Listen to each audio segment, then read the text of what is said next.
Hi, year six students, how are you doing? Hope that you are having a wonderful time. So we are moving on to the revision on parallelogram.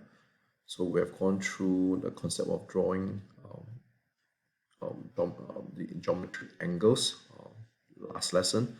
So today we are moving on to drawing drawing of parallelograms as well as how to construct rectangles.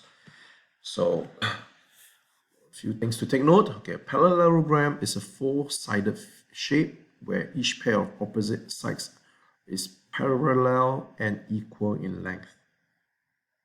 So not only a parallelogram satisfies this definition.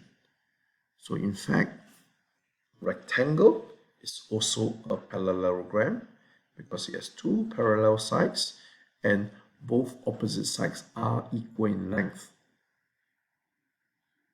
Likewise, a square has the same property, okay, and rhombus also likewise have the same property. So whenever we say a parallelogram, we don't just limit to the conventional parallelogram like this on the left, but a rectangle, square, and rhombus are also known as parallelogram because all of them satisfy the criteria. Okay, in your textbook, the first question on page 50 actually state, you are given these four descriptions. There are four right angles. So with the first description, four right angles, there are only two possibilities left, isn't it? A rectangle or a square. And next, the next property, four sides of equal length. In fact, with the first two, we are already able to determine what is the particular shape, isn't it? So it is a square. And diagonals are equal in length in a square? Yes, they are. And there are four axes of symmetry. That's right. And the answer is a square. Let's look at the next one. Okay.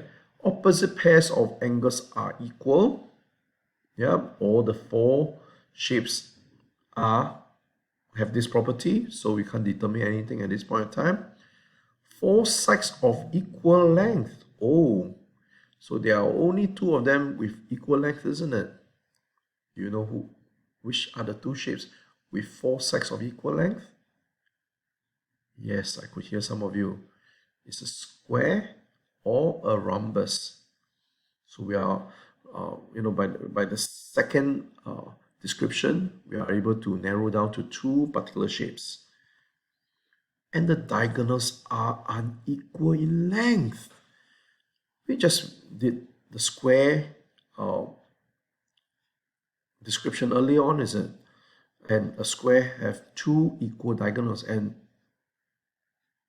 a rhombus does not have equal diagonals. So therefore, this shape must be a rhombus. And things to take note, a rhombus have two axes of symmetry. Okay, two axes of symmetry, so it must be a rhombus. Well done, guys. Let's carry on. So what about the third one? They say four right angles. So only two shapes with four right angles. They are rectangle or a square. Opposite sides are of equal length. Yep, square and rectangle both have this property. Diagonals are equal in length. Yep, square and rectangles both have equal diagonals. And there are only two axes of symmetry. A square has four axes of symmetry and a rectangle only has two. So it must be a rectangle. Okay, moving on. Next one, they say opposite pairs of angles are equal. So all the four shapes have that property. Opposite sides are of equal length. That's interesting. Opposite sides are equal. So all four have the same property too. The diagonals are unequal in length. And there is no axis of symmetry. Just now we mentioned a square has four axes of symmetry. A rhombus has two axes of symmetry. A rectangle has two axes of symmetry. And the only parallelogram that does not have any axis of symmetry is a parallelogram, the conventional parallelogram. Do bear that in mind. Okay, so these properties are important. Do remember them well. Okay, moving on to the last part on page 50, whereby you are required to draw tessellation on the given space. So one of them you are required to draw a rhombus, and the other one you are required to draw a parallelogram.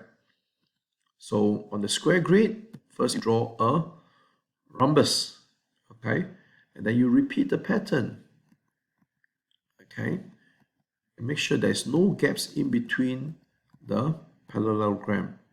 And once you can have a repeated pattern like this is known as tessellation. It's a pattern, isn't it? Moving on, next one, you're supposed to draw a parallelogram. So likewise, you join them together neatly. It's a repeated pattern. Yep, that's what you need to do. Okay, so enjoy your lesson today. Feel free to drop me a note on direct message if you need to ask me any question. Okay, hope to see you soon. Bye.